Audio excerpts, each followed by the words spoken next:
Hello, everyone, and welcome to this afternoon's panel. My name is Magali Rabasa, and I'll be the moderator for this panel, which is called Invisibility.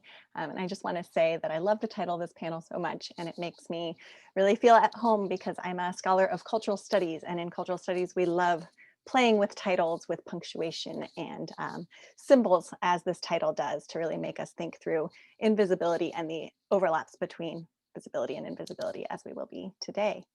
So I'm an assistant professor in Hispanic Studies in the Department of World Languages and Literatures here at Lewis and Clark. And this is now my 5th year here, and I have just been so thrilled to get to participate in the symposia each year, and was really pleased to have the invitation to participate in this panel today. This student-run symposium is one of the gems of Lewis and Clark, as you all know, and I'm just so thrilled to see it happening even under these circumstances. I'm also a part of the faculty in Gender Studies, Ethnic Studies, and Latin American Studies, 3 interdisciplinary programs here. I want to give a big thank you first to the symposium co-chairs, to Kendall and Phoenix, for their fantastic work in putting this amazing event together. I also want to recognize, of course, Kim Brodkin and Magdalena Roberts for their tireless work in making everything happen so smoothly. I also really want to thank all of the symposium volunteers who often go unnamed, and especially all of those workers who are making these events happen. Big shout out to Henry Van Buren for making sure that all of this technology exists. And I think that especially right now, this distance format of the symposia makes it really important to recognize all of the workers whose labor is even more invisible when we are all here in this distance and technologically moderated format. So big shout out to everyone who has had a hand in putting on this event. So this session, again, Invisibility, is a session that brings together a shared interest on the part of all 3 of our presenters in critically examining the stakes of visibility and invisibility. Invisibility and visibility of different kinds of work, of productivity, of value, of successes, of failures, of agency, and of voices. We'll hear 3 presentations that take on the question of how intersecting structures of patriarchy and capitalism impact who and what gets seen and heard. So we have 3 panelists today. Our first panelist is Sam Shelton, who joins us from Oregon State University. Our second panelist will be Gina Schlesselman Darango from Cal State San Bernardino. And our third presenter is from here from Lewis and Clark, and that's Madison Taylor. So we'll have the 3 presentations, which will run approximately 15 minutes each. And after that, we'll have a good amount of time, at least 20 to 30 minutes for conversation and questions. We'll open that up to an opportunity to raise hands and engage with your camera and microphone on in presenting questions. But I also want to remind everyone that you can at any time pose questions in the chat by directing your chat questions to Phoenix, the co-chair who is helping facilitate this session as well. So you can be presenting those questions at any time in the chat, or you can hold your questions until the end for the Q&A. So before we hear from the presenters, I want to remind everyone in the audience that your video and your audio will remain muted until that final portion. After the panelists have finished their individual presentation, as I said, we'll have that time for questions and comments. If you have any problems at all during the session, you can directly send a message through the chat to one of the event hosts. I also want to remind everyone that we're using the Zoom auto captioning and live transcript feature, which you can access at the bottom of your screen by clicking on the button for closed captioning or for live transcript. I'd also like to remind everyone that recordings of this session are not authorized, so no recordings are authorized of this session. Again, feel free to add any questions to the chat at any time. And without further ado, I will go ahead and introduce our first presenter. So Sam Shelton is a doctoral student at Oregon State University, where they are pursuing a PhD in women, gender, and sexuality studies with a focus in queer, trans, and critical disability studies. So I'm going to let Sam go ahead and introduce their paper title themselves. So welcome, Sam. Hello, everyone, and thank you all for being here. I really appreciate you coming here to listen to our presentations today. Before I begin, I just want to let everyone know that there will be brief references to intimate partner violence in my paper, but I won't be going in depth, just briefly mentioning them. So my paper is titled Barely Holding On, Being a Graduate Student in the Pandemic Times of COVID-19. And I'm going to talk to you about some of the biggest impacts that I've noticed happening to graduate students since the pandemic began. Um, and I am a graduate student myself, so I've experienced many of these things, but I've also been researching and talking to other graduate students about their experiences during the pandemic. Okay. Grad students today could not have predicted the extreme impacts pandemic times would have on virtually every aspect of our schooling, from our programs of study to our dissertation projects to our job prospects following graduation. As Catherine Kozak puts it, nobody signed up for this. This was not in the fine print when we became students. Consequently, many of us are now in situations for which we were underprepared that have greatly increased the difficulties of advancing through our programs. Before describing some ways the pandemic has impacted grad students, I want to quote Anna Meyer, who writes, "A really common response to grad students is that we're all struggling right now." And that's very true. But it's very different to struggle when you make a six-figure salary versus when you make $20,000 a year, which is my guaranteed stipend rate. It's very different to struggle when you don't have the 3 months of savings that every financial advisor says you should have, end quote. Grad students carried a high degree of institutional and social vulnerability before the pandemic, and we have been hit especially hard during the pandemic as well. So yes, we are all struggling right now, but we're not all struggling in the same ways or to the same levels. The outcomes of the pandemic have been deep and diverse for graduate students. It has made it harder for us to consistently meet our varied needs, and it has also created new needs for many of us that we have had to find creative ways of fulfilling. So I want to list some of the biggest outcomes that I've noticed so far, and I've grouped these into different categories. But as I'll talk more in a minute, they're all interrelated, and I've really just separated them out so we can focus more specifically on different things. So financial outcomes, many graduate students are needing to work multiple jobs because of lost or reduced income. Essential funding opportunities like scholarships or grants are harder to come by and more competitive. Staggering medical expenses due to illness or hospitalization and a for-profit healthcare system are becoming more widespread and burdensome, and affording basic needs like housing and food is more difficult. Academic needs, completing programs of study is harder due to canceled or delayed classes. Fieldwork and other sorts of research have been restricted or stopped. Remote and online learning takes time and energy to get a hang of and is oftentimes not crafted with accessibility or kindness in mind. Intellectual and communal spaces like libraries have new restrictions in place.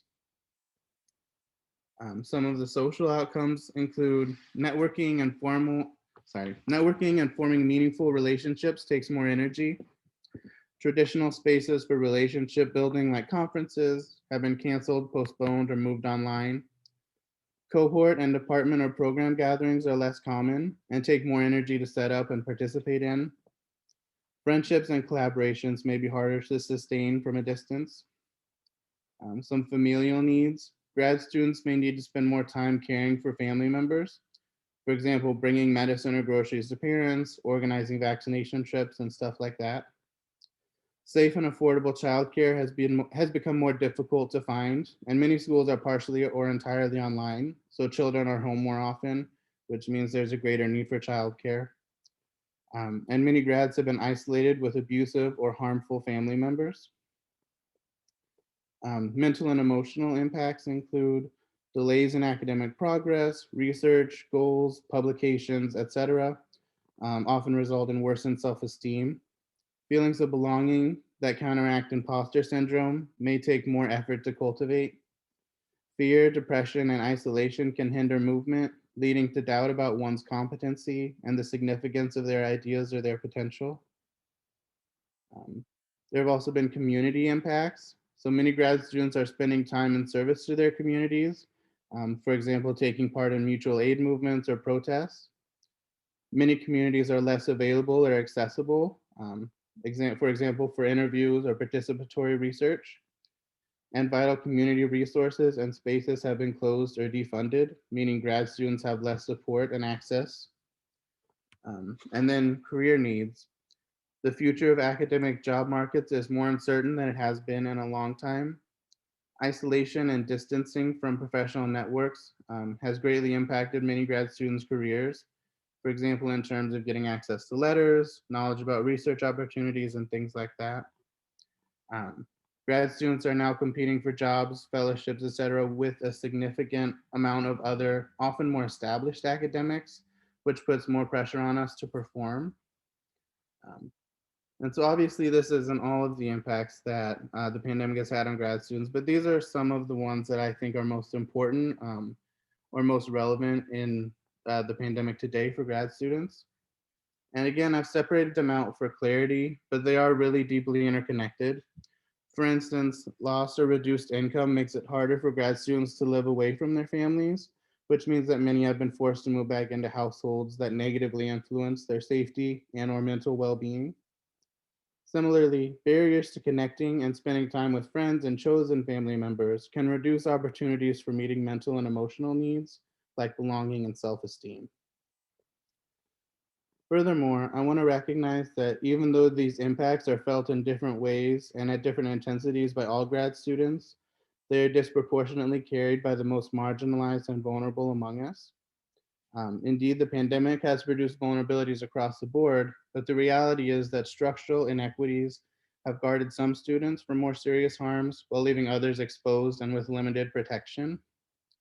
Um, these inequities can come in the form of exposure chances. For example, who has the option to work from home, who can afford to take time off work, who has access to safe and stable housing. They can also come in the form of treatment or recovery options.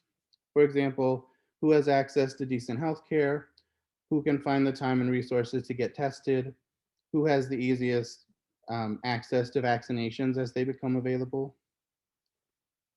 Class, racial, gender, and other privileges have mitigated the harm of the pandemic for certain grad students. For instance, normative gender divisions of labor have caused women to be much more impacted by online schooling because they are more often expected to assume childcare responsibilities. Similarly, white grad students may have had to move back in with their parents and family, but immigrant students have often been forced out of the country entirely. So those are both impacted groups, but they're obviously impacted in very different ways. I also want to recognize that most of these impacts affecting grad students are simultaneously affecting undergrad students in similar, though not necessarily the same ways. I make this point here because much of the extra support undergrads need actually comes from grad students, which ends up being additional, often unrecognized labor for us when we are already stretched super thin. I'm not saying that grad students should withhold this care from undergrad students. In fact, I think that it's one of our chief responsibilities as emerging educators. But I do want to be clear about a few things. First, there is a power dynamic at play when departments and institutions expect us to do this additional work without compensation or recognition, especially where it has become necessary as a result of the failure to put students' needs first. I think here of university presidents, coaches, or other officials who have retained exorbitant salaries while expecting students to pay increasing tuition and while suspending programs that help students meet their basic needs, such as food and shelter. Second, even in typical non pandemic conditions, marginalized academics and educators, like graduate students, disproportionately perform care work in college and university settings. Much of the time, we do so because gendered, racialized, classed, disabled, aged, etc. discourses lead students to view us as more approachable and to assume that we are more willing and able to provide that kind of labor. Much of the time, I love that students feel so comfortable coming to me for support and guidance. It makes me feel like I'm being a successful teacher and having a positive impact on their lives. At the same time, however, it feels like the extremely unbalanced distribution of care work has been greatly amplified during the pandemic. Many teachers are not making extra space for students' needs right now. They're going about their business as if everything were normal, and students do not feel welcome or able to go to them. What ends up happening is grad students or other marginalized educators have to make up for this lack of kindness. Those greatly in need of care become the most expected to provide care work for others. And finally, the increased need for care work in teaching is co occurring with the rising need for care work in other parts of our lives, and at a time of great convergence. I cannot think of another time when the boundaries between work and home life were so tough to maintain. because they are overlapping both temporally and spatially. And while I do recognize that working from home can help to provide access for many disabled folks, myself included, this further penetration of capitalism into the intimate spaces of people's lives worries me. What will academic labor look like in a post pandemic world? Will we be able to set reasonable boundaries for ourselves? Or will working from home become an even more entrenched assumption? Will colleges and universities expect us to provide more things for ourselves, like office spaces and supplies? And will they feel less inclined to provide necessary resources or reimbursements? And what will a post-pandemic world look like for graduate students? Will remote or online learning become the standard, meaning that in-person intellectual communities are harder to come by or more expensive?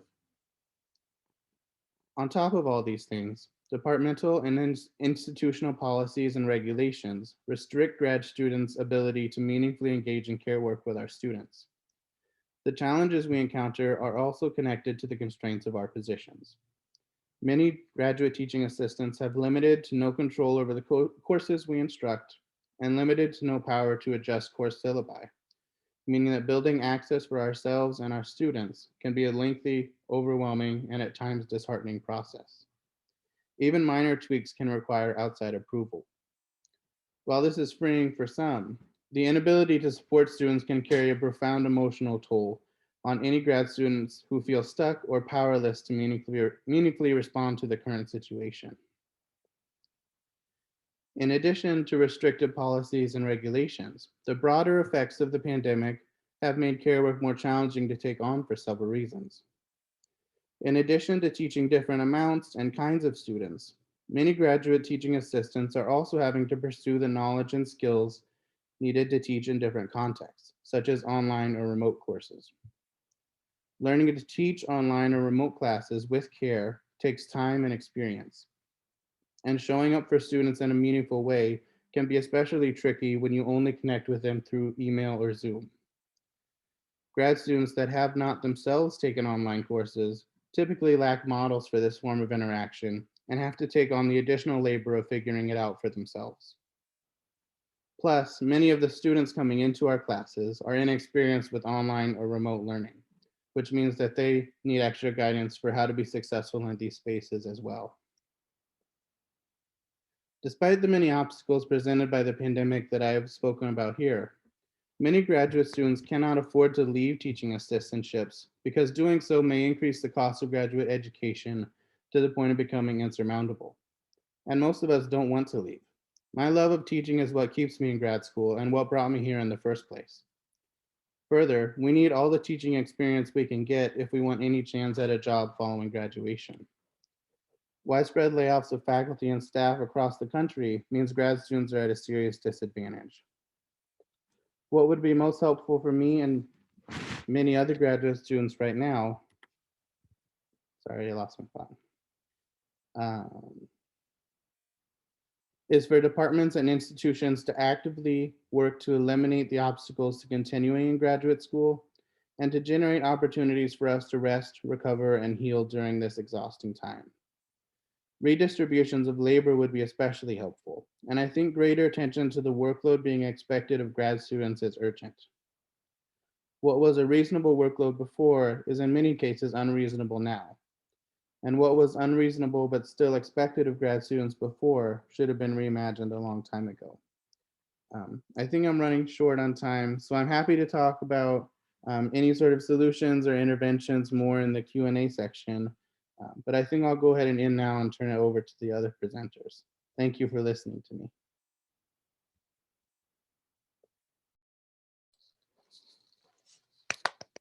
Thank you so much, Sam, for that fantastic presentation. I think there's much to talk about in the Q&A, and I look forward to that.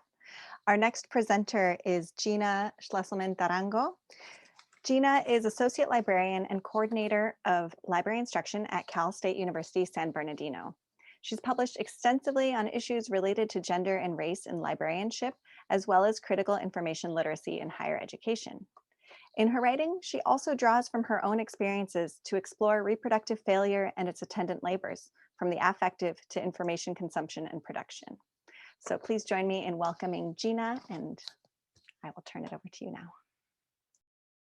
Hi, thank you. I'm going to go ahead and share my screen.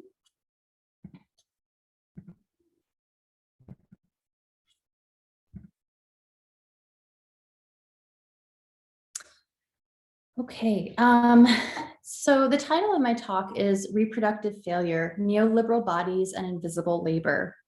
I do have a content warning. I am going to be referencing miscarriage and pregnancy loss throughout, not in graphic detail, but I will be addressing these things. I also want to begin by noting that I work at California State University, San Bernardino, which is the ancestral land of the San Manuel Band of Mission Indians, the Yahuvatum. However, I'm currently working and living on the historical land of the Meskwaki Nation. However, many Indigenous Americans have passed through and lived here throughout history, both prior to and after the establishment of the settler state. So I thought it was appropriate on a panel on invisibility to bring up folks who are still thriving despite sort of the invisibilizing forces that are at work. So why failure? I will be discussing this throughout, but I'm thinking about failure through the lens of neoliberalism. Neoliberal subjects are always producing or always productive. They are controlled bodies or bodies that are at least not unruly. They obey the rules. Historically and still today, women's worth is often tied to the ability to produce people and or reproduce society, which includes labor. But what of women who fail, whose bodies don't obey the rules, are unruly? What of the invisible labor that is part and parcel of failing? My presentation will explore how the ways in which to fail to reproduce due to infertility, subfertility, pregnancy loss, etc., is at the same time to fail not only as a pronatalist, but also a neoliberal subject. We live in a world that in general valorizes heteronormative reproduction, but is rather indifferent to both non-reproductive and queer labor. As a way of answering back, I will highlight the labor involved in what I call repro failure, labor that is not often thought of as such, because it's not considered or thought of as reproductive labor in the way we typically think of it. My analysis is interdisciplinary in that it borrows from an array of fields, from critical disability studies and queer studies to feminist critiques of meritocracy, and also insights from women of color, in particular practitioners of radical reproductive justice. My goal is to make failed reproductive bodies legible and to recognize reproductive failure as labor. So to do so, I will be sharing 5 mixed media pieces created from my own archive of reproductive failure. I will also be sharing excerpts from texts, drawings, and more. Material used includes charcoal, pastel, paper, and ink. This archive, as I mentioned, chronicles my own experiences with infertility and pregnancy loss. It's my hope that these pieces compel us to reject the individualized framing of infertility or pregnancy loss that is characterized by neoliberalism. Instead, I hope we can understand repro failure as structured by and tethered to the logics and operations of capitalism, neoliberalism, patriarchy, ableism, white supremacy, and so on. As feminist disability scholars tell us, we ought to understand difference as always situated and always produced. I also want to note that today's presentation does not explicitly address stillbirth, nor does it speak to abortion or selective reduction, which are very complex types of pregnancy loss or termination that might be experienced as losses or not, right, depending on the circumstances. And so, again, while I don't explicitly account for this, I hope to recognize this labor and open up a space for us to think about it as a legitimate form of reproductive labor as well. I also note that I will not have time here just to discuss all elements of every piece that I'll be sharing. So I've chosen to sort of highlight those that are most resonant with the conference theme. So this is piece 1. Piece 1 situates the affective and often embodied components of repro failure in relation to engagement with others and with physical materials that surface grief work. And I use this term grief work. This is what philosopher and feminist scholar Jennifer Skuro has termed sort of the emotional labor that goes along with loss that is often invisibilized. To the right, you will see 3 smiles. And these 3 smiles really represent the sort of work I do in the academy. this is reproductive work of the Academy. I believe it was mentioned at the beginning, I'm a member of the library faculty, and so I work in the library, which means I'm often seated at a service desk and I am there to help with a smile. There are a bunch of sort of gendered and racial implications of that, right? And I wanted to take this opportunity take this as an opportunity to share a story in which I was one time seated at this helping desk, and it was a very busy time. I was helping lots of students, staff, and faculty, but a miscarriage had begun. This was not my first, so I knew what was happening, and I also knew that miscarriages were not necessarily quick things. They could take days or even weeks, right? And so I was in the position where the two sorts of labor I was performing, I had to sort of choose, right? Would I stay in the library and help students and do that sort of reproductive labor of the Academy, or would I attend to this miscarriage? The decision to what to do, it appeared to offer no winning solution. And so in retrospect, I do regret not leaving to go sort of take care of myself. But at the moment, it seemed an impossible choice. I would have been a bad academic mother if I had gone, and a bad mother if I had stayed and didn't attend the miscarriage. Again, it was lose-lose. The final selections I want to speak to here are excerpts from Our Bodies, Ourselves, a book by and for women, first published in 1971 by the Boston Women's Health Book Collective. And you can see that on the top left and bottom right. These excerpts remind women that, quote, our bodies are designed to get pregnant and give birth and lactate. The preface goes on to point to the benefit of women's knowledge of their bodies. Quote, it has made our pregnancies better because they no longer happen to us. We actively choose them and enthusiastically participate in them. I chose to include this text because it's emblematic of a still dominant and generally accepted narrative within the mainstream women's health movement that perpetuates the belief that knowledge about one's body naturally leads to the ability to control it, that all women's bodies are potentially pregnant and childbearing bodies, which is quite an ableist and transphobic way of thinking about women's bodies, right? Linda Lane, who writes extensively about and critiques the mainstream women's health movement, she connects this to neoliberalism and that it really champions the ethic of individual responsibility, reinforcing the notion that positive outcomes are something women can control and thus tacitly are responsible for if there is not a tacit outcome. So I will move to piece two.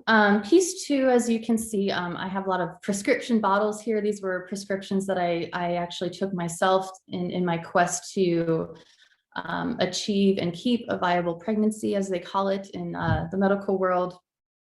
And while you see medications here, I really wanted to bring those in to highlight the sort of dizziness of grief work. Again, I borrow that term from Jennifer Scurro. On the top left, you can see a medicine label that says this medicine may cause blurred vision. In the same way, I think that that grief does.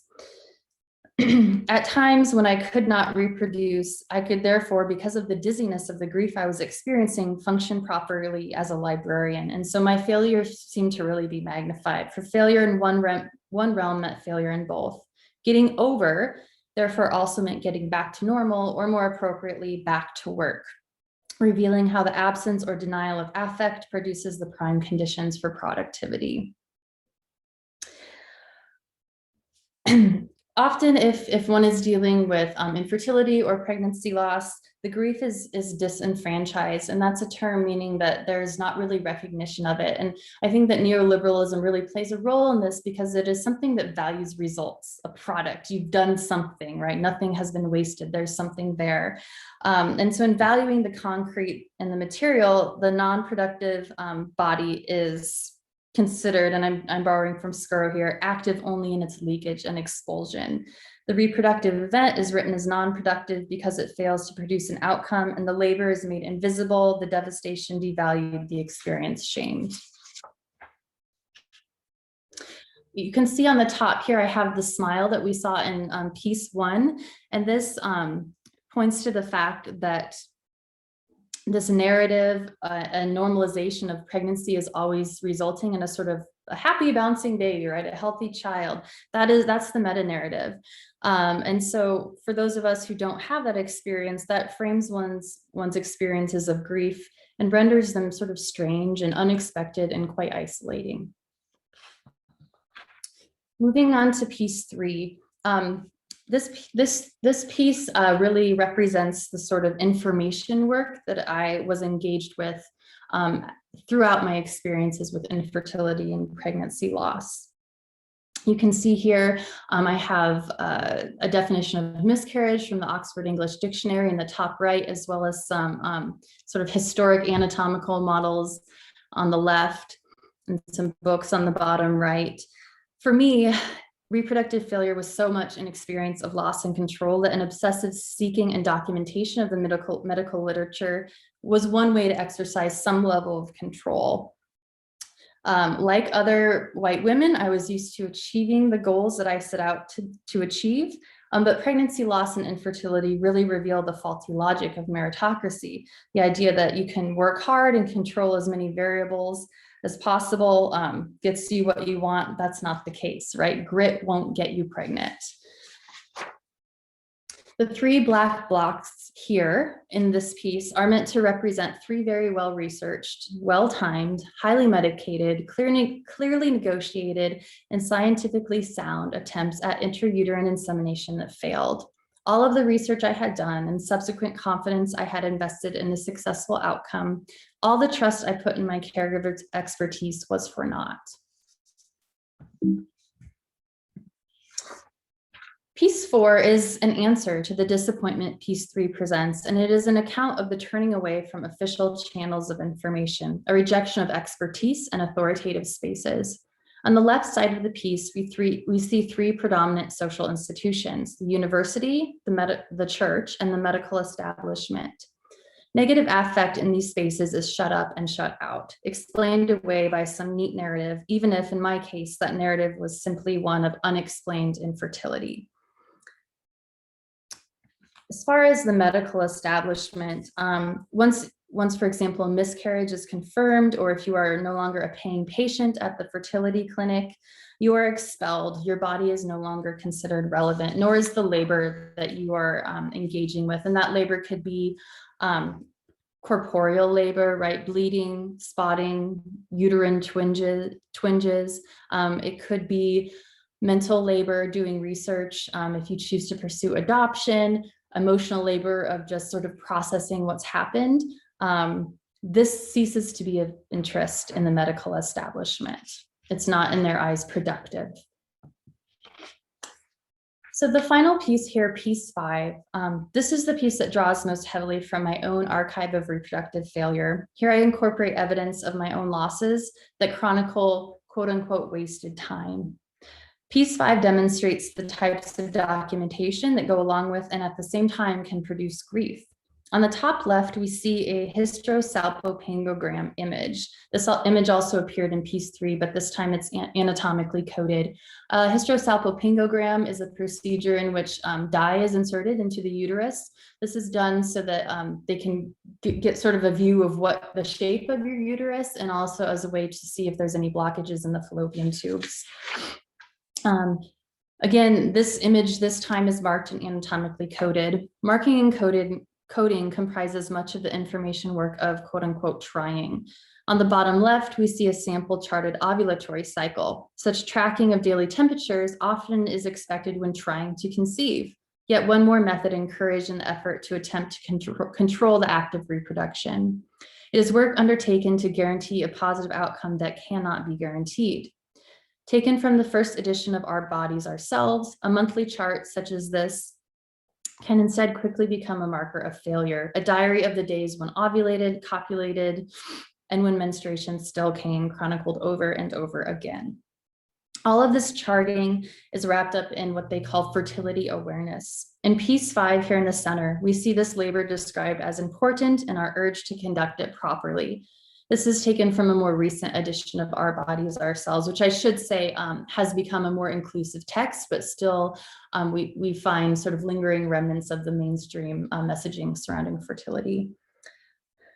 The excerpt written at the top right alludes to how all of this reproductive labor, whether or not it is ever successful, is devalued and dismissed. Stable tells us that by focusing on the climax of reproduction, that aspect that literally introduces the product into the marketplace, the concept of labor exists only in relation to activity expended during childbirth and labor.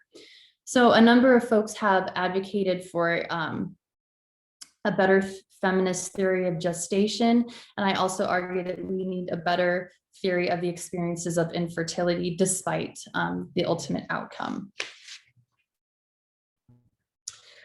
So in closing, I do want to note that reproductive failure is more inevitable for some than others, simply because the costs of treatment are prohibitive. There's the great American dream myth. You can do anything you put your mind to, when in reality, at least with infertility, you might be able to do the thing you want if you have enough money and time and emotional wherewithal to throw at it. Of course, it's never just about the money, right? It's also about race and sexuality and age and ability and a host of other things.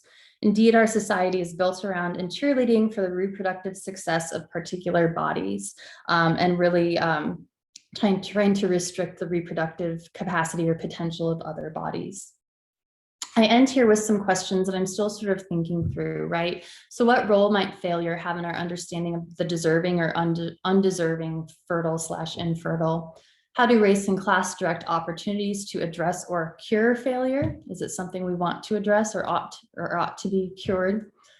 How do these identities cast some as good or bad, potential but not yet mothers? And finally, how can we claim and recognize non-productive labor, as valuable? So I really thank everyone for being here. I want to echo what was said before about recognizing and thanking the conference organizers for all of their work. I have written about this more in the context of information work, information creation and seeking and engagement. And so I have two citations here if you're interested, and I can also share those articles in the chat. So thank you all very much.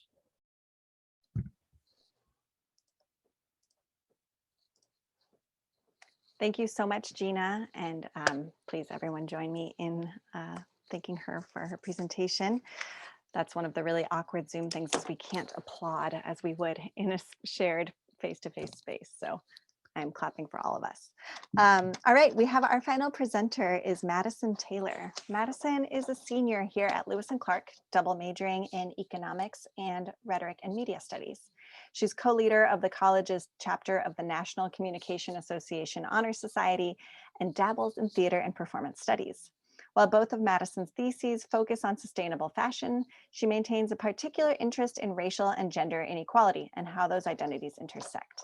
So please join me in welcoming Madison Taylor for our final presentation. Thank you for that intro. And hi, everyone. Thank you for coming. I'm trying to get my screen share up. Cool. So this is my presentation, a not so hot girl summer, addressing hegemonic structures within the Megan Thee Stallion and Tory Lanez incident. Anyway, so first I kind of want to address some of the two characters, the main people, only because when I'm addressing their last names, they're kind of similar. So see. So first we have obviously Megan Thee Stallion, AKA Megan Pete. She is a famous rapper. Maybe you've heard her song Hot Girl Summer, or Savage, also Savage Fenty or Savage remix with Beyonce. And then on our right is Tory Lanez, also a fellow rapper, a former friend to Pete, and his real name is Daystar Peterson. As you can see, their last names are very similar. I will try to be really careful with addressing them and correct myself if I'm wrong. And then in the PowerPoint, I have either bolded or underlined their name to make it super clear, but really just wanted to make it clear. Megan is Pete, Tory is Peterson. Awful coincidence. Anyway, so timeline of events. Oh my God. So we have, beginning on July 12th, there is an argument in a car. So Peterson's bodyguard, and then a fourth party were riding in a car together coming back from a party. An argument breaks out, which they pull over, and people are in a neighborhood, they hear what's happening, they have a distress call, police arrive on the scene, And they arrest Peterson and take injured Pete to the hospital because they believe she has injured her foot from broken glass shards. And then on July 15th, Pete posts a few videos and like photos of her injured foot showing that it's more than just the simple injury of a few glass shards, and that she had to get surgery, and then reveals that she was suffering from multiple gunshot wounds done with the intention to physically harm me.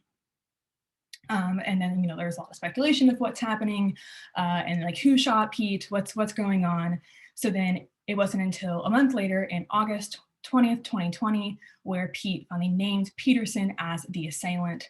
And when asked why she did not initially reveal that there was shots fired, that she was trying to protect all of them in the car from escalating the situation any further and causing any more harm or anything worse. But then also revealed that clarity within the situation and that yes, an argument had broken out. Pete then tried to exit the situation, which is when the car got pulled over, and Pete and Peterson continued to argue. And in response, Peterson shot at Megan multiple times, or shot at Pete multiple times, thus injuring her feet. And so there was a lot of, once again, more speculation. People were trying to figure out what's going on. There were those who were believing that Pete was shot and that were wishing her well recovery and great health and hopefully she'd be okay. But then there were many who either did not believe that Pete was shot at all, believed that Pete was shot, but then did not believe that Peterson was the shooter, or blamed Pete for getting shot.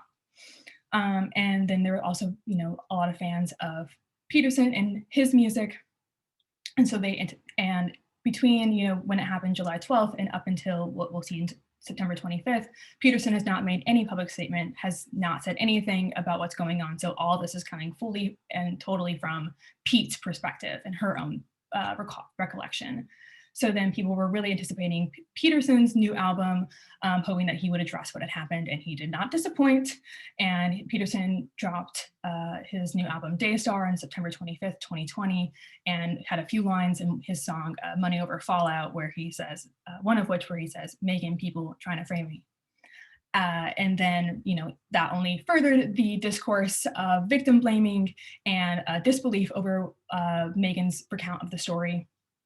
And this last event happened after I initially wrote this paper, but in November 13th, 2020, Pete released her most detailed statement to date and attested to all the events that had already happened, and then also said that Peterson had begged her to not tell the police and even offered her monetary compensation. To address the hegemonic structures and powers at play within this event, I'm using Stuart Hall's theory of encoding, decoding, and so then he calls for or theorizes 3 different positions individuals can take when presented with information and presented with a message. So first is the dominant hegemonic position, and that meaning is where the individual takes the meaning, connotated meaning at face value. Their ideologies are aligning with the message maker, and this is often the position taken by the dominant or popular powers. Next is the negotiated position. So this one understands the message that is presented to them, but may not agree with that entire message. Their ideologies do not completely align or overlap with the dominant, and may kind of use aspects of the dominant, hegemonic, and the oppositional positions to make their own conclusions or meaning from it. And then lastly, there is the oppositional position. And so they may perfectly understand the message being presented to them, but ultimately either completely reject it or oppose it, or kind of derive their own meaning. And this is because their ideologies do not align with the dominant code. So I just want to use the arrows. Anyway, so we have Megan Thee Stallion, our message maker. Because Pete is our primary message maker, because much of the discourse and perspective and information about the story being told was mostly from Pete's perspective, and still is, even though Peterson had that album and they're going through trial now, much of public information is still coming from Pete. So she is our message maker. And because she's a message maker, then she would also be presenting the dominant hegemonic position. And we would thus assume that the mainstream, which is, the popular stance, would agree and take that dominant hegemonic position. But that didn't happen. The mainstream response was very oppositional and did a lot to negotiate, whether it's victim blame, negotiating the message in order to victim blame, or just blatantly disbelieving Pete. And this is kind of, this is because of the sexism and racism rampant within the dominant ideological stance. So then we get the mainstream, instead of taking the usual dominant hegemonic position, taking the oppositional position due to the ideologies clashing. So much of the discourse over this event took place over Twitter. And so I've included some tweets that have talked about this. But we can see that people are understanding the message being presented to them. And so, they're recounting it. Shot twice in the foot, bullets had to be removed, shot twice in the foot. They are recounting the event, and then they're also digesting it. Her story doesn't add up. Watch the TMZ video. And so what Hall would say is that they are detotalizing the message in order to retotalize it in an alternative frame. And those taking on this oppositional position are doing it mostly non-Black women, and so which would make them more likely to possibly more likely to identify with the perpetrator, Peterson. But there are those who came into defense of Pete, and that was mostly made up of Black women. And so I've included a couple of tweets from them.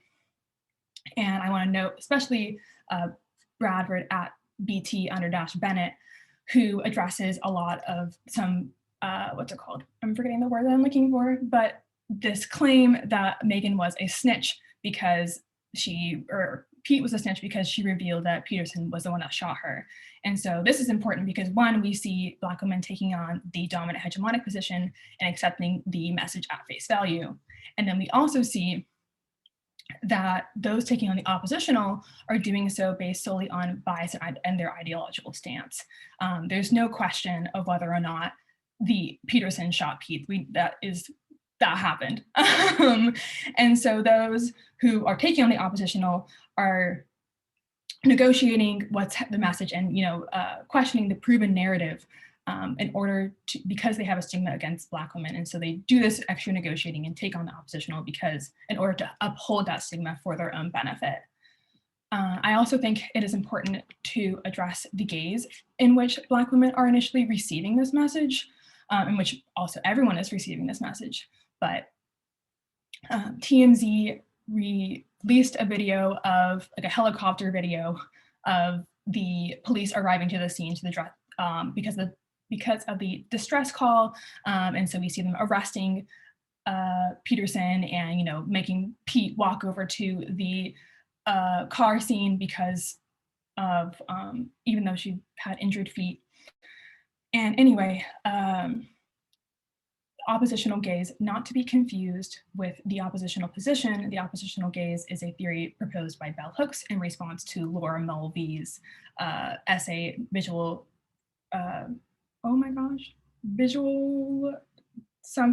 Pleasure Narrative Cinema. And she makes note of how Black women are viewing cinema and how they are spectators. So on the left, we have Black women are viewing cinema via an understanding and awareness of the politics of race and racism.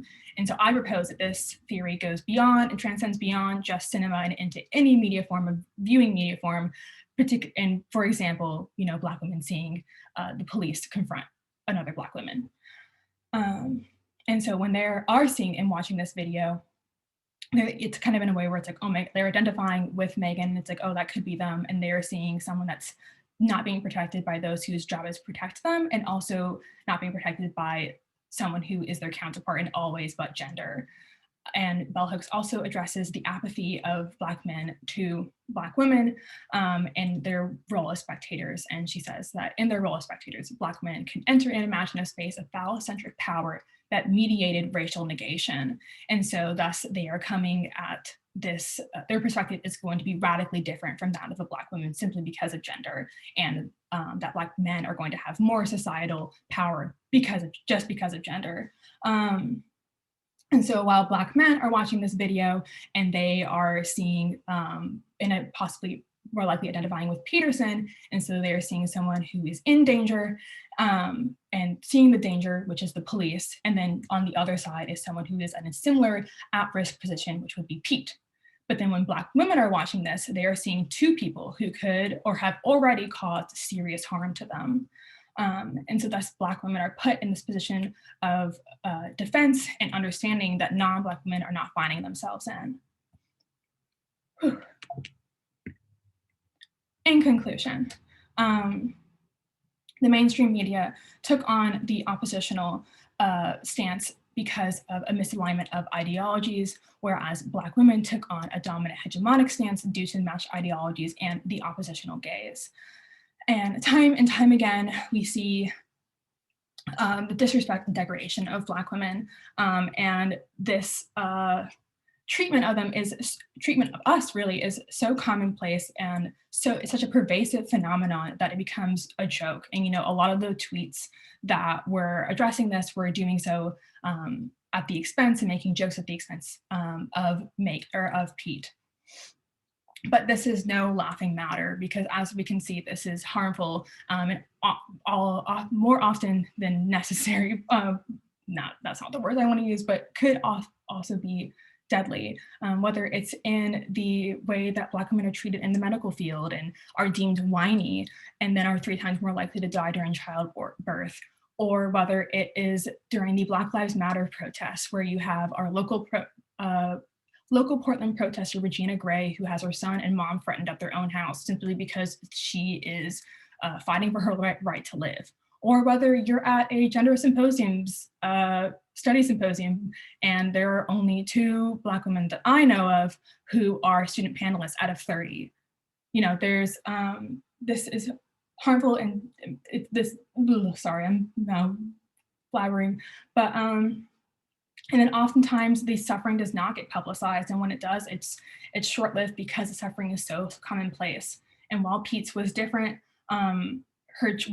Pete's was different because it was so highly publicized, whether that was her choice or not. But she had her friend Peterson, and she trusted him, and he shot her, but she still had the wherewithal to protect him from the police. So it's just, no one is coming up to Black women but Black women.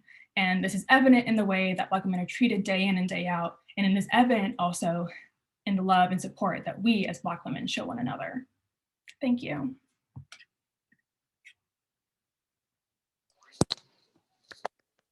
Thank you so much, Madison, for that fantastic presentation.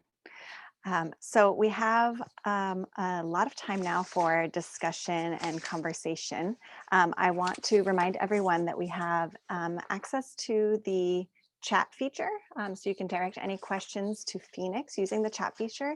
I also invite you to use the raise hand feature as another way to share any questions or comments, and I will pay attention to the participant list to call on anyone who would like to share anything.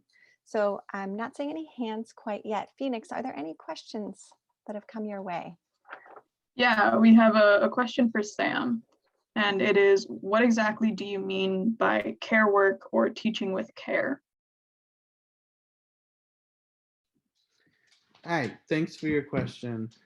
So care work is any sort of effort that graduate students or other people make to address the needs of our students. So this can be like making space for a student who has been having a really hard time, who's, for example, been diagnosed with COVID and needs some extra time on an assignment. It can also just be like adding more flexibility into your class so that students aren't constantly overwhelmed. Really, it can be a lot of different things, but it's about sort of building classes with kindness and recognizing that this moment really sucks for a lot of reasons, and people are struggling. And that as educators, I think it's really important that we just make space for people to get through this moment without putting further unnecessary stress on them. Thank you, Sam. Are there any other chat questions? I have not received any others, but people might be typing them out now. Okay. Well, then I will move ahead with some questions that I wanted to pose to all of the panelists. And I first just want to just really highlight the surprising, perhaps, but really fantastic intersections between these three papers. You know, we have this sort of one word or maybe two word title to the panel. I think it's probably the briefest panel title on the whole program. That's sort of somewhat mysterious, perhaps. You're thinking, what is this panel going to be about? What are the connections going to be? And I think that we've seen that across these three papers, one of the common themes is this question of the impacts of capitalism's intrusion and further intrusion into private space, right? So sort of naming that. And we see that in the three papers in really different ways, but that's something that really stood out, and that is language that I borrow from the presenters themselves and from Sam in particular. So Sam outlines and makes visible the more energy required to do everything in the pandemic. And I really appreciated that, that sort of repeated reference to this takes more energy, this takes more energy, this other thing takes more energy, right? All these things take more energy. And that idea of more energy is something that's really hard to name and to see and to document and to quantify. And capitalism always wants us to quantify, right? And so naming that more energy is really important, making visible that more energy. So that's something that I want to sort of highlight from Sam's presentation. Gina in her presentation makes visible the labor of non-productive reproductive labor, and this sort of mouthful of reproductive, non-productive, productive, right? And labor is really important, right? That linking together of these terms that may seem opposed, but naming that the non-productive is also reproductive labor, right? And making visible that sort of tension between what counts as productive while also naming all these things that are in fact reproductive labor. And Madison makes visible the contradicting perspectives that Black women confront in the face of capitalism, and really of highly racialized capitalism. And I think all capitalism is racial capitalism, I want to say first and foremost, but in particular, there's a certain kind of anti-Black racism that inflects the capitalism that that Madison's paper really brings to the fore. And that creates further invisibility and further marginalization, in particular of Black women. So a question that I have for all three is, what does this visibility that you all bring forward in your papers, what does this visibility make possible? What are we able to do? What are possibilities? What are avenues that are opened up by making visible these various things that are invisibilized, right? So that's a question. I know it's kind of a big, broad one, but sort of thinking about why is it important to make visible these various questions and issues? And to kind of wrap that up, I want to also really highlight the important work that all of you are doing in reflecting on and theorizing from your own personal experience, the kind of visibilizing that happens through embodied and situated knowledge. And while it's more apparent perhaps in Sam and Gina's presentations, Madison's engagement with these media networks and engagement with these various platforms where we see this conversation and these discourses circulating, that is your embodied experience of engaging with those spaces and those sort of spaces of media and rhetoric, right? So I want to highlight that also is an experience of embodied theorization, right? And a practice of embodied knowledge. So I will now step down from my professor seat here and open the floor to any comments that you might want to share about sort of what does that visibility make possible? What can we do that we can't do if we don't see and we don't name those different issues?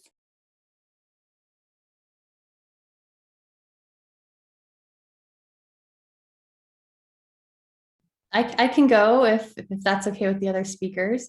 So I think this is an excellent question. And I've always think about this through the lens of what I've learned from queer theory.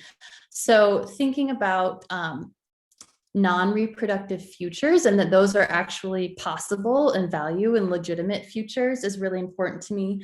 And that goes hand in hand with this idea, and this is old, right? This is dated, but rejecting the motherhood mandate. And I think that sort of making repro failure visible opens up spaces for these sort of alternative futures. It also allows us to engage in political communities surrounding reproductive failure and identity. And I learned a lot of this through my studies of critical disability studies specifically. To claim something, to claim to be infertile or to have a disability or whatever it might be, therefore means you are able to enter, not only name your experiences, but enter into political community with others who are experiencing the same thing. I think too, it's important when you're talking about making certain sorts of labors or experiences visible, is that it allows us to see the ways in which institutions and structures sometimes create identities or experiences, right? So it removes us from sort of individualizing things to understanding that, like, hey, other people are having these experiences, and it might be because the water in my community is toxic versus I just can't hold a baby, oh my, right? So I think there's a lot of things that can be done when you are making your labor visible, but that's one of the most important things for me is sort of the process of removing blame from the self and thinking about it as structural. Thank you, Gina. And I'd love to invite Sam or Madison if you'd like to comment at all.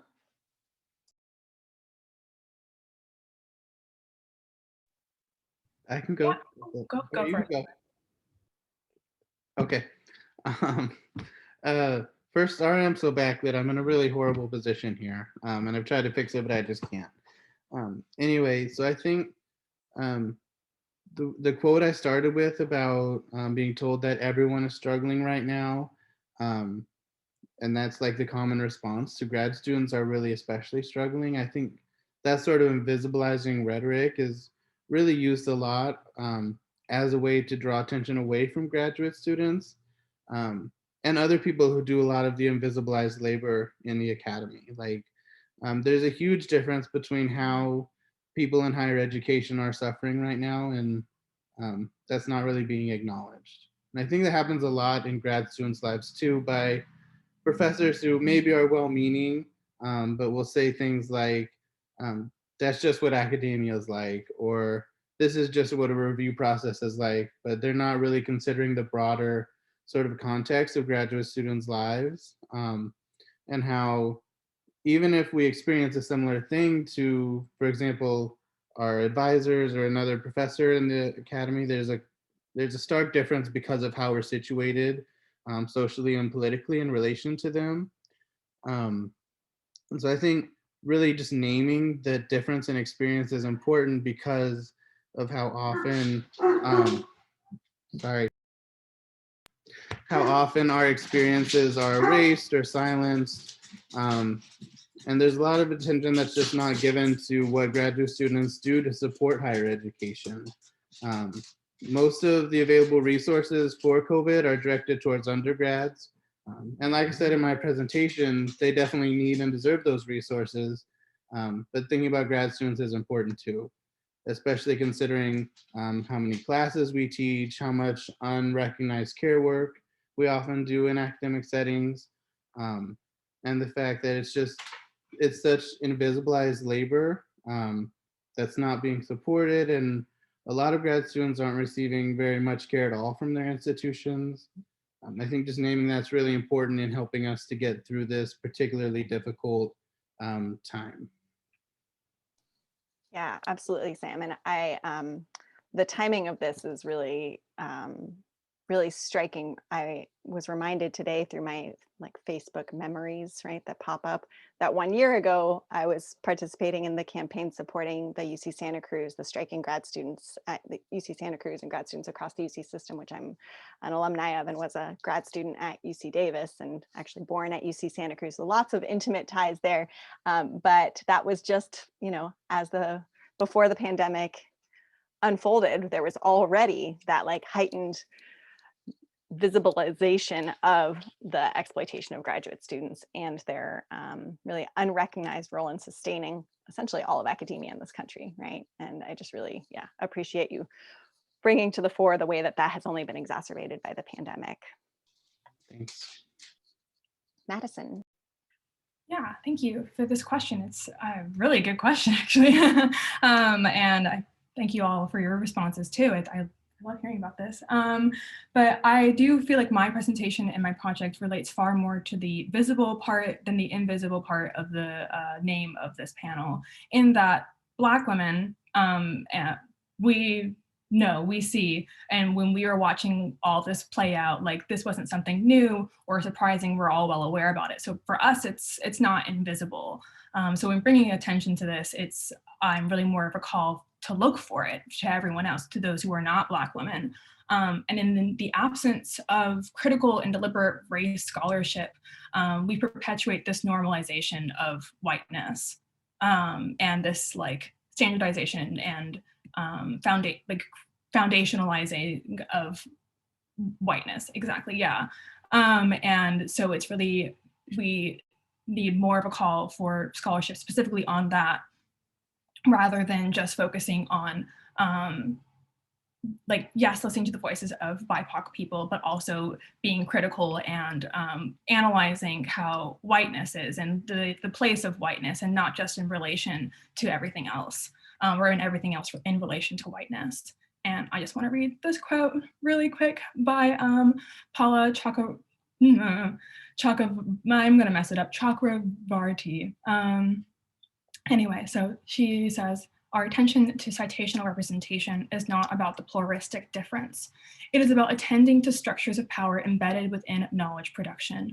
Marginalized scholars should not bear the unequal burden to do diverse scholarship or be markers of diversity. Rather, what is required is the collective engagement with work that addresses racial antagonisms as central features shaping modern communicative practices. Thank you, Madison. Yeah, and I think that that quote really also brings together so many of the common threads across these three presentations, right? About on whose shoulders that the burden of this labor, right? Whether it's reproductive labor, care labor, or transformative labor, right? The labor of transforming discourses and transforming practices of representation, right? Who that labor falls to, right? And that labor must be taken on by not just those on who it falls directly, right? So I really appreciate you bringing that quote. Phoenix, do we have any other chat questions, or does anybody in the audience want to raise their hand? Yeah, we have another chat question. It's not directed to anybody in particular. It says, how does mainstream media or social media either promote these issues or further silence them? Are there ways we can be more critical audiences? It's a fantastic question that I think definitely I can see lots of connections across all three. So would anybody like to step up first to respond? I mean, I feel like my entire presentation is about how social media both silences and elevates these conversations. I mean, without Twitter and without social media, I would not be able to have multiple slides presenting that evidence. But then at the same time, you know, it perpetuates this normalization of like sexism and racism, and just like that very strategic combo against Black women. And how that how people oh my gosh, why can't I say this word? You know what I'm trying to say, but is everywhere. And it's not just, you know, white people doing this. It's everyone. It's you know, and that's how kind of pervasive it is. And you can find that in all different forms of social media, whether it's on Pinterest and how all the cute little fit pictures are just white women, or just in the way that people are addressing, you know, other, I don't know, I'm trying to answer this very eloquently, but it's kind of it's a little combination of both, because we're able to be aware, but also there's a certain level of normalization that happens. Thank you. Sam or Gina, did you want to respond? Sure. Thank you for the question. That's a great one. So I think it's really complex when it comes to infertility or pregnancy loss or subfertility. We're seeing the normalization of loss. So a recent case that I think of was Chrissy Teigen. She lost her baby shortly after birth and really worked to make that story visible. And she got a lot of horrible backlash about that. But I think it did sort of open up space for conversation about that. Like, hey, not all pregnancies end in a happy ending, right? But at the same time, I'm also seeing social media has created space for more normalization of reproductive success. Like we've all seen those really gross pictures like, oh, this is me in full makeup, like after the birth of my beautiful, healthy baby. So you see that all the time too. We also have seen this rise of what's called sanctum mommies. So these social media women, I suppose, perhaps not, they're not all the time women, that are really engaging in blaming and shaming mothers for their choices, like, oh, your car seat isn't in the right way, or I can't believe you're feeding your kid fish sticks, whatever it might be. So that's sort of contributing to this individualizing, right? Like pointing the finger when perhaps your losses or your failures or whatever might not be your fault. There's always something going on. I've also seen some pretty troubling embraces of infertility in Instagram specifically. There are a couple of accounts I follow, and they are infertile and proud, which is great. I'm all about that. Like sort of speaking to the question you presented earlier, like the taking on of the identity and making it visible. I'm all about that. But the embrace is very brand driven. I feel like these women are probably sponsored, and it's just this really sort of gross display of neoliberal feminism. When I was going through my experiences with infertility, like I was really looking for a sort of feminist infertility community, and the stuff I see online is just generally not that. Thanks, Gina. Sam. Yeah, again, thanks for the question. I think if you like, there's a lot of discourse about how the pandemic has affected students and affected teachers, professors, all sorts of different people in academia, but grad students are really marginalized in that conversation, I think. Most of the sources I've read won't talk about grad students unless that's specifically what you're looking for. And so I think when people think about how the pandemic has affected students, they're mainly thinking about undergrads, maybe specific groups of undergrads, like undergrads with disabilities or undergrad students of color. And again, those are super important groups, but grad students really are often not thought about in this conversation enough. And I'm a relatively privileged grad student in terms of like the contract I have and the teaching I'm able to do, but a lot of grad students are struggling to pay rent right now. They're struggling to get even like food for the week or to pay for electricity, different things like that. And in some ways, because of where we're situated in the university and our age and that sort of stuff, we're more precarious than undergrads.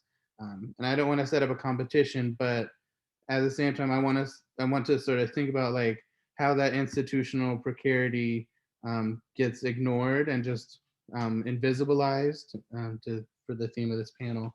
And so I think just step one, being aware of it and helping other people to be aware of it, recognizing the work that undergraduates do as sort of one of the backbones of academia. Talking about it helps.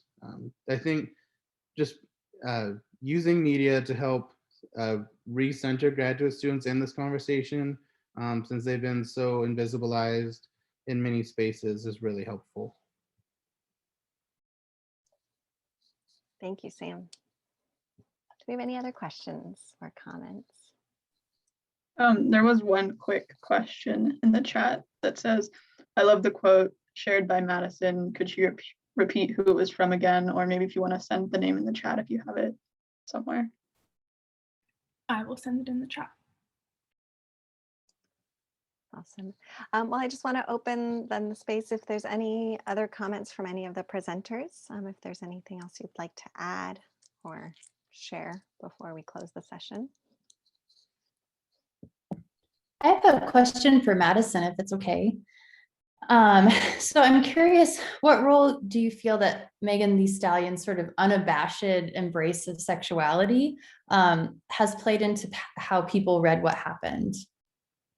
Um, so interesting, but I think it's that, and also just the way that, yes, her unabashed, like, well, that's her whole persona, and it's all her videos, and her clothing and it's amazing. She looks so good, but I think it's also the fact that she is a taller woman and a more full-figured woman, and is very natural about it and embraces it. And I think all of that adds into how people are seeing her and receiving this information and receiving this event.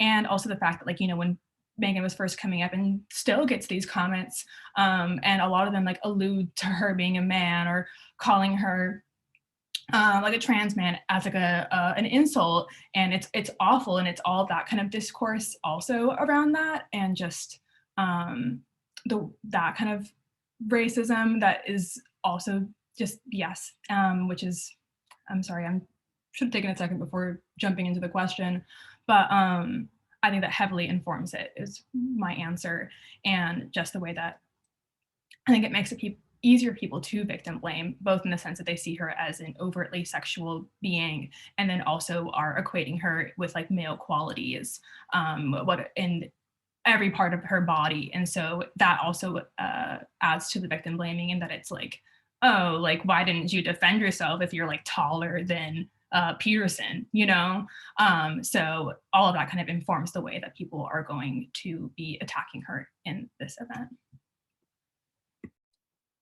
Thank you. Yeah, I think there's an interesting way that the assertion of her physical body through her like self-sexualization and this like celebration of her physique on her own part gets deployed against her, right? So it's like that assertion of that presence gets used to kind of gets used against her really strategically, I think. Any other comments or any other questions between panelists? We do have a few more minutes if we want them. Okay. Well, I think then, unless we have anything else in the chat, nope. Okay, well, I think then we will go ahead and close. And I just wanted to recognize something that I see as across all three of these presentations and the conversation that we've had, a sort of like various kinds of sort of implicit calls for sort of critical practices of solidarity. I see that as something that is coming forth from all three of these presentations. And I just sort of wanted to name it. Solidarity is my favorite keyword, and I just wanted to make sure to get it in the closing of this presentations. So in closing, I want to thank all three of our presenters and the audience for your engagement. I want to remind everyone to please visit the virtual art gallery, as well as to stop back through the schedule and see the fantastic program of remaining events.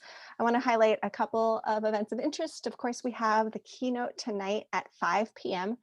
For those of us who have participated in lots of symposia before, I want to make sure to remind everyone it's at 5 o'clock, as the keynote was last night. That's a big change this year.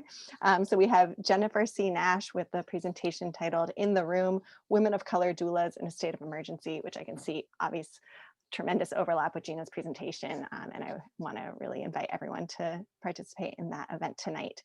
The Zoom link for that is posted on the symposium website. There's no registration required for that keynote event. And then I just want to draw everyone's attention to one more session, which is tomorrow at 4 p.m., the panel called "No More Stolen Sisters, Missing and Murdered Indigenous Women." This is presented by Mary Bodine, Karina Ikakula, Katie McDonald, and Carolyn Ruwak, who are members of the Bonneville Power Administration American Indian Alaska Native Employee Council. And this event is spectacularly co-sponsored by the LC Native Student Union. And I really want to just give a big shout out to that student group for their work on that event. Pre-registration is required for this event, so make sure that you sign up if you have not already, and that link is, as you know, on the website for the symposium. Finally, I just want to encourage everyone to follow the symposium on social media. Let's use social media for good, and you can follow for all the latest info, as well as to tweet your own comments and posts, and that's at LC Gender Simp on Instagram and on Twitter. With that, I want to just thank everyone again, and thank you, Phoenix, for all your work, and see you all in future sessions. Have a fantastic rest of your day, everyone.